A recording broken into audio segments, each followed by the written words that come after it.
Yenə də məhlənizdə oturmuşam yar, yenə də qapımda hüsran. Ağrılar çox olardı hər gecələr yar yar, gələ bilmədim bağışla. Bu bahar könlümə bir də heyf ki qəmi gətirər. Mən oldum dəryada yelkənsiz gəmi gətirən.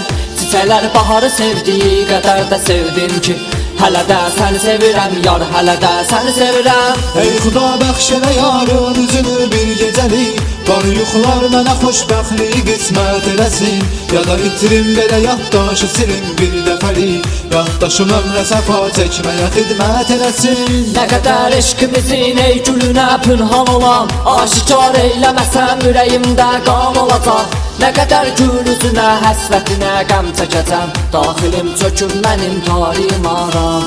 Gəlmədin, gözlədim, dilbərim görməni, nə vəziyyətlə qoyub dərdi qubal eyləmisən. Məni aləmdə səfir yarını xar eyləmisən, sən məni sevməmisən, sevməmisən yar. Divanə olub daha eş şarabını süzdürdüm, mən onu çox sevdim, oysa məni öldürdü.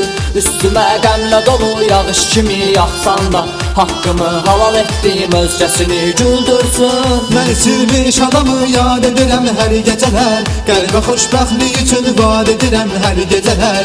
Məni viran eləyən şəxsi özümə tərif edib, uçulan qəlbi abad eləyirəm.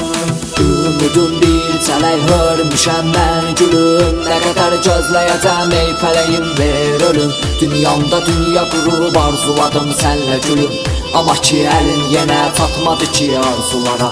Ölmüşəm bəlkə amma xəyallarım darmadağın, bağa sən girib yenə bağ da doldun axı. Ruhumu dindirəcək bir sözünə möhtaçkən, sevgimin qatili sən cəhənnəmim oldun axı. Cənnətim sən mənim ülviyyətim varımsan, yaşarkən ruhumu bədənimdən alırsan.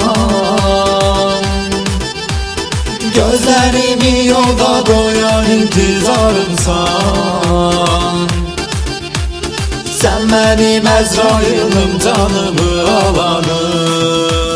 Get daha gəlməyin mənası yoxdur gülüm, bu gözlər əsrətə hicrana toxdur gülüm. Əhv etməm mən səni, günahın çoxdur gülüm.